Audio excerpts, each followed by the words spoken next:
दोस्तों, अगर आज हम भारत के सबसे तेजी से ग्रो करने वाले स्टेट की बात करें तो वो महाराष्ट्र, गुजरात या फिर तमिलनाडु नहीं बल्कि सिक्किम है। भारत का दूसरा सबसे छोटा राज्य जिसने ऑर्गेनिक फार्मिंग के दम पर कमाल की ग्रोथ अचीव की है। लेकिन ये इतना भी आसान नहीं था। आपको याद ही होगा जब श्रीलंका ने ऑर्गेनिक फार्मिंग का रास्ता अपनाया था तो वहाँ की हालत क्या हो गई थी और उसकी इकोनॉमी किस तरह से कोलैप्स कर गई थी। अब सवाल ये है कि सिक्किम ने खुद को इस कोलैप्स से कैसे बचाया और कैसे उन्होंने इतनी तेजी से ग्रोथ अचीव की। इन्हीं सवालों का जवाब आज हम जानेंगे इस वीडियो में, तो अंत तक बने रहिएगा मेरे साथ। लेकिन वीडियो शुरू होने से पहले अगर आप चैनल पर नए हैं या आपने अभी तक चैनल को सब्सक्राइब नहीं किया है तो चैनल को सब्सक्राइब करना और बेल आइकन दबाना ना भूलें। सिक्किम के बारे में समझने से पहले ये जान लेते हैं कि ऑर्गेनिक फार्मिंग इतनी रिस्की क्यों है और इसकी जरूरत हमें क्यों पड़ी। जैसा कि हम जानते हैं कि ग्रीन रेवोल्यूशन के कारण भारत के एग्रीकल्चर सेक्टर में तेजी से ग्रोथ देखी गई थी और जहाँ भारत पहले वीट से बाहर इम्पोर्ट किया करता था, आज ये हालात है कि पूरे लॉकडाउन और उसके बाद भी सरकार के पास इतना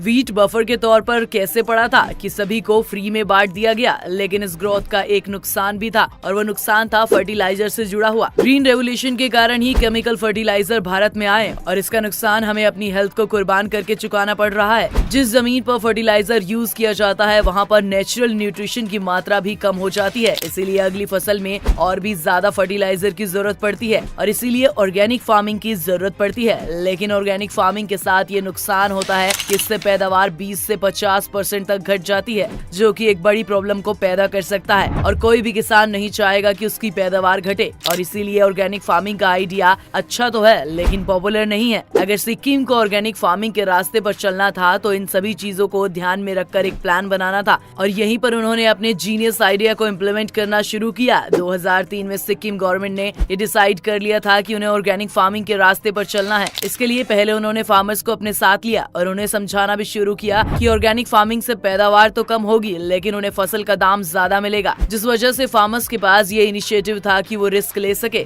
सिर्फ इतना ही नहीं, 2004 से 2014 के बीच हर साल सिक्किम गवर्नमेंट ने फर्टिलाइजर्स पर मिलने वाली सब्सिडी को हर साल 10% तक घटा दिया ताकि केमिकल फर्टिलाइजर्स महंगे हो जाएं और फार्मर्स को ऑर्गेनिक फार्मिंग के रास्ते ही आना पड़े। 2014 तक ज्यादातर किसान ऑर्गेनिक फार्मिंग करने लगे थे, तब उन्होंने केमिकल फर्टिलाइजर को सिक्किम में बैन ही कर दिया। 2018 में सिक्किम गवर्नमेंट ने एक बड़ा फैसला लेते हुए बाहर के स्टेट से आने वाली सभी इनऑर्गेनिक एग्रीकल्चर प्रोडक्ट्स को भी बैन कर दिया ताकि स्टेट में जो भी ऑर्गेनिक खेती हो रही हो उसके लिए लोकल मार्केट में डिमांड बढ़े। इसी के साथ साथ गवर्नमेंट ने कई ऐसे फैसले भी लिए जिसने इस शिफ्ट को काफी आसान बना दिया। सिक्किम गवर्नमेंट ने कंपोस्टिंग और वर्मी कंपोस्टिंग जैसी प्रोसेस जिसमें ऑर्गेनिक खाद बनाई जाती है उस तरह की मशीनों को खरीदने में फार्मर्स की मदद की और उन्हें काफी सब्सिडी भी दी। इसके अलावा उन्होंने फार्म में गोबर जैसे ऑर्गेनिक फर्टिलाइजर या बायो फर्टिलाइजर को यूज करने के लिए लोगों को एनकरेज किया। इस तरह हर साल केमिकल फर्टिलाइजर्स महंगे होते गए और ऑर्गेनिक फार्मिंग के लिए मिलने वाले इक्विपमेंट पर सब्सिडी के कारण भारी छूट मिलती रही।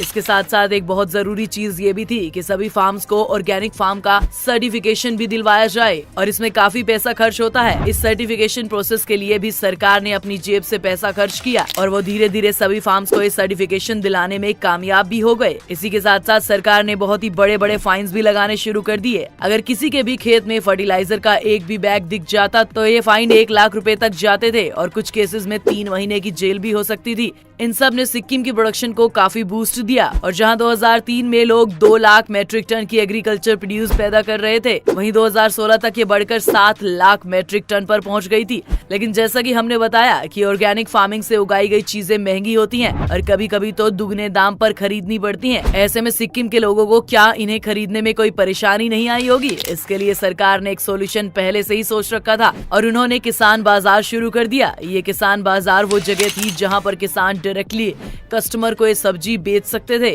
जिस वजह से बीच में कोई मिडलमैन नहीं था और साथ ही किसान बाजार में होने वाली बिक्री को सरकार ने टैक्स फ्री भी कर दिया।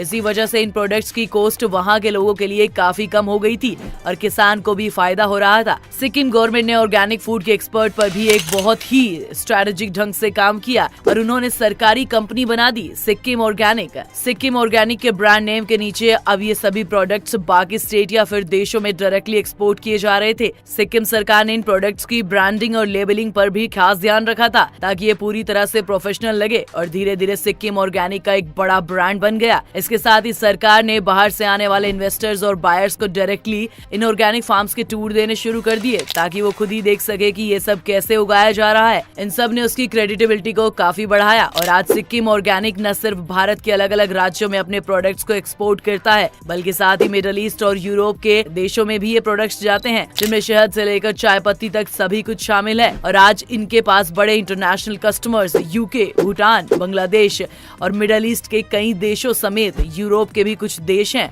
इन इंटरनेशनल एक्सपोर्टर्स के लिए एक APDA नाम की एक संस्था बनाई गई थी जिसने कमाल के रिजल्ट्स दिए। पिछले कुछ 6 सालों में नॉर्थ ईस्ट रीजन के एक्सपोर्टर्स में हमें 85.34% की ग्रोथ देखने को मिली है। अगर हम सिक्किम की बात करें तो 2016-17 में यहाँ उनके एक्सपोर्टर्स $25 लाख की थी। वो 2021 और 22 में $1.72 करोड़ या यूं कहे कि 137 करोड़ रुपए के हो गए। इस ऑर्गेनिक फार्मिंग ने सिक्किम की इकोनॉमी को कुछ इस कदर फायदा पहुंचाया कि आप सोच भी नहीं सकते। 2004 से 2012 के बीच सिक्किम में पॉवर्टी रेट 22% तक कम हो गया था और आज सिक्किम की GDP का 26% इसी फार्मिंग से आता है। जबकि अगर हम पंजाब जैसे स्टेट को देखें तो जिनसे फार्मिंग के साथ ही एसोसिएट किया जाता है तो उनकी GDP में फार्मिंग का कंट्रीब्यूशन 13% है। सिक्किम गवर्नमेंट की स्कीम की वजह से यहाँ पर 66,000 फैमिलीज की इनकम में ग्रोथ दिखी है और साथ ही इसने वहाँ की सोयल क्वालिटी को भी काफी बढ़ा दिया है क्योंकि केमिकल फर्टिलाइजर यूज ना करने के कारण वहाँ की सोयल अब रिकवर कर गई है और पहले से ज्यादा प्रोडक्टिव हो गई है। फिर चाहे वो सोयल हेल्थ हो, ग्राउंड वाटर टेबल हो या फिर वाटर रिटेंशन, सभी तरह के इकोलॉजिकल फैक्टर में हमने इम्प्रूवमेंट देखी है। और आज सिक्किम भारत का ही नहीं बल्कि दुनिया का पहला राज्य है जो कि 100% ऑर्गेनिक फार्मिंग करता है। आज सिक्किम में अगर आप प्रति व्यक्ति स्टेट GDP के फिगर्स निकाल कर उन्हें बाकी स्टेट से कंपेयर करेंगे तो आपको काफी हैरानी होगी। जहां महाराष्ट्र में स्टेट डोमेस्टिक प्रोडक्ट पर कैपिटल का नंबर 1.9 लाख रुपए प्रति व्यक्ति है और गुजरात में ये नंबर 2.12 लाख है। वहीं सिक्किम में दुगना यानी 4.2 लाख रुपए है। 2004 से 2012 में जहां महाराष्ट्र ने 435% और गुजरात ने 654% की ग्रोथ अचीव की, वहीं सिक्किम में ग्रोथ 1670% है और इसीलिए आज भी सिक्किम भारत के सबसे तेजी से आगे बढ़ने वाले राज्यों में से एक है। इसलिए बहुत जरूरी है कि किसी भी गवर्नमेंट पॉलिसी को अगर इम्प्लीमेंट करना है तो उसके लिए बहुत सारी प्लानिंग और पेशेंस की जरूरत होती है और अगर झटके से या फिर जोर जबरदस्ती से किया जाए तो कभी सक्सेसफुल नहीं होता। श्रीलंका के केस में भी हमने यही देखा था जब अचानक से वहाँ की सरकार ने एक दिन सभी फर्टिलाइजर को देश में बैन कर दिया था और रातों रात डिक्लेयर हो गया था कि अब श्रीलंका सिर्फ ऑर्गेनिक फार्मिंग करेगा। इसका सीधा नतीजा ये हुआ कि जब महीनों बाद फसल कम हुई तो मार्केट में शॉर्टेज हो गई जिसकी वजह से प्राइसेस इतने ज्यादा हो गए कि उन्हें कंट्रोल कर पाना मुश्किल था। ऊपर से श्रीलंका में बाकी फैक्टर्स के कारण भी